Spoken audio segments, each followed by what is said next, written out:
Ladies and gentlemen, welcome back. My name is Ace and I got more TF2 commentary. Playing on Gullywash as a scout, rocking of course the scattergun, the mad milk and the rap assassin. And this video is going to be a little bit different because normally I talk about stuff and now I'm gonna more analyze stuff. So stick with me. A lot of you guys always ask me if I have, well, advice and such. And initially this type of gameplay was not going to make the cut because I do make a lot of mistakes. I do a lot of stuff that I should not be doing. And I do die quite a bit. Hence I was not really planning on making this specific gameplay a video. But then I realized when more people start to ask me if I wanted to give them advice or if I wanted to analyze some gameplay, that I could use this type of gameplay to actually make people learn from my mistakes. So there you go, and I'm gonna just go through it. Once again, I did this recording a while back. As you can see, I make a brutal mistake here with the rap assassin because I was basically just starting out with the rap assassin, and I still had to get used to the projectile. Also, if you have joined me yesterday in the live stream, which was about a 6-hour live stream excluding breaks, which was insane for a first live stream. I think it went kind of decent for a first live stream, and if you stayed for the entire stream itself, I would like to thank you.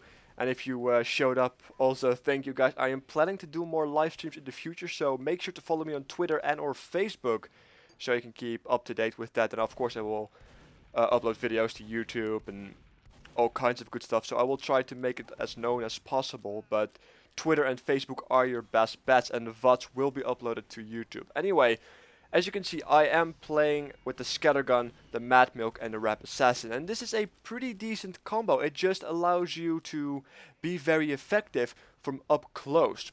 The only side effect of this is that you have to sacrifice your long range distance, which I do suffer from. And never go in head first. You saw me almost going in head first to about 3 people, and I barely got out alive. I probably just should have been dead, so I got lucky there. And you know, when you are on points like these, like when you have 4 points captured, a scout becomes very ineffective. Even on Gullywash, yeah, there are multiple ways to flank, but as you can see, I am making the stupid mistake to go in head first, forgetting about the sentry, and I pay the price for it. And the only way to really be effective as a scout right now, for me, is to have a pistol, which I did not equip because, once again, I make a lot of mistakes. That is one of them. And I can't really flank as well because I did try to get behind them at some point, and the sentry just didn't die. Nobody was taking him out, and I was the only scout with one other, I believe, on my team. And I was just making sure that the flanks were not being flanked, if you know what I mean, as a scout, and also trying to pick people off that are trying to push through our defenses and get behind us, because that's the only thing I can really effectively do. Be doing a reverse flank type of deal, like cover the flanks if they are trying to flank us. And it is very, very frustrating when you can't do anything because of a sentry right now. If you know that there are multiple people on even on a big plane, and you can't land your hits on, let's say, that demo man, get out, because most likely people are turning around and are going to aim for you. I did not pay attention to the other people on my team. I lost my sense of my surroundings and I paid the price for it. I died. Stupid mistake. And if I can't hit people, I should just get out. Try to, you know, not die. Because I am very squishy and I should just try to do hit and runs. Trying to use the element of surprise. Also here, that spy trying to do something. Not entirely sure why he decloaked directly here as well. Trying to use the bleeding effect so I can track him down, but I forgot in doing so that he already used his DR because he decloaked that fast for no reason at all. Maybe he was low on cloak, but then that would have made sense because he would have been able to DR otherwise. So a bit silly that he did do that, but nonetheless he paid the price. And as you can see, when I'm running around second here, I am trying to use the higher ground. Also, this is a funny way of avoiding shots from a soldier if they are not good in, you know, air shotting. You can just jump off the ledge, which pretty much prevents any kind of AoE damage, unless they really shoot you on the ledge, which they barely do. They are more intent or more inclined to shoot you in the air. So if you find yourself to a ledge, you can just jump off and jump on, and you significantly decrease the chances of a decent soldier hitting you unless they are really good and, well, they start air-shotting you. Also, the mini sentry means I can't do a whole lot. Like, I'm so depending on my team to push through so I can flank. Also, this is why you should never go in on your own as a scout, even if you go in from the flank. There always has to be an element of distraction, which usually means, you know, several team members going in through the front door or flanking themselves from another side.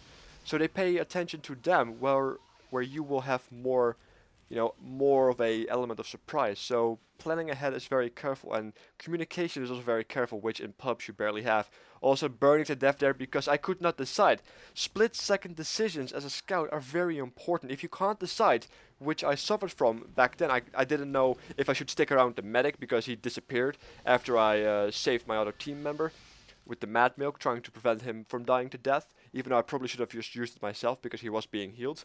I then decided to run away to prevent death, but then I realized, damn, there's a medic pack. You know, there were so many decisions that I did in rapid succession that they took me too much time to actually execute one properly, which means I died of something silly like burning damage. And burning damage as a scout is very significant because you are very squishy. You are the lowest health class in the game.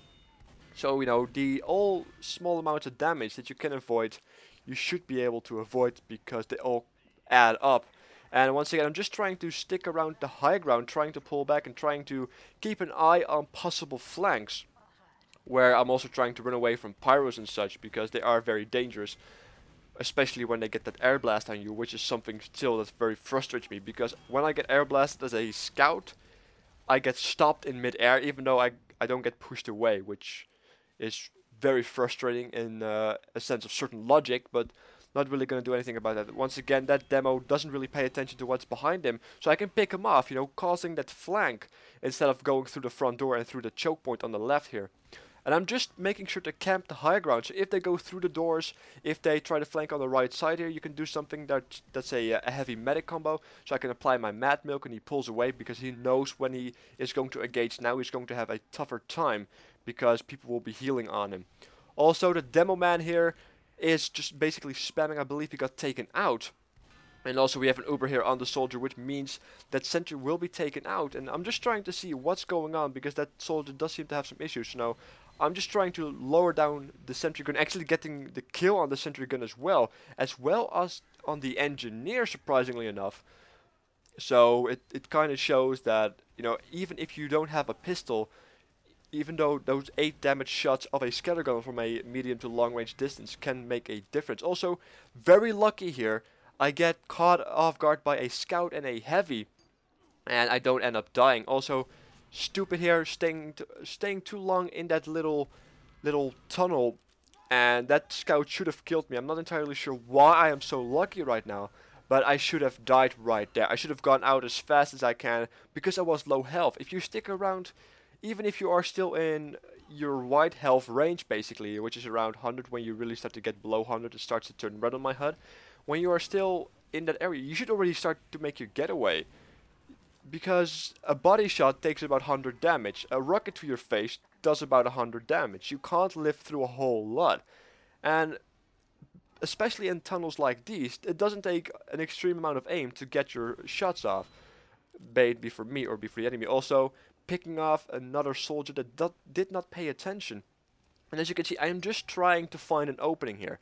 And this is where it's very frustrating for me, because I'm trying to stick around the right side, sticking on the high ground, seeing if I can keep something going. But then I realized that I tried to get the demo, failed to do so. I should have gone out right now, but for some reason I stick around and he gets a very nice pipe on me, because his aim was either really good or my movement was really bad. And if you look back, you can definitely see that my movement was way too predictable as a scout. I should be able to use my double jump, trying to jump to other sides so his pipes would not be able to hit me. Also, if you get hit by pipes and you see them next to you and you can get out, but that does damage, don't do it. As you can see right there, if you go a little bit back, there was a little, in that tunnel there was a little cave-in, and I took cover there, because if I were to run away with very low health, that pipe that was next to me would have hit me with splash damage and would have killed me.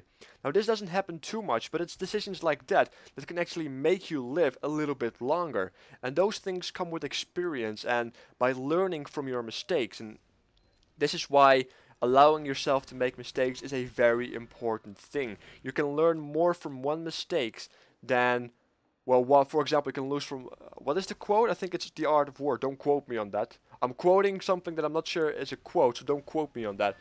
I believe it goes something along the lines of, I will be able to learn more from one lost battle than 100 victories. I'm paraphrasing, but that's the gist of it. And it's true. Anyway, make sure to subscribe, let me know what you think, and I will catch you guys next time.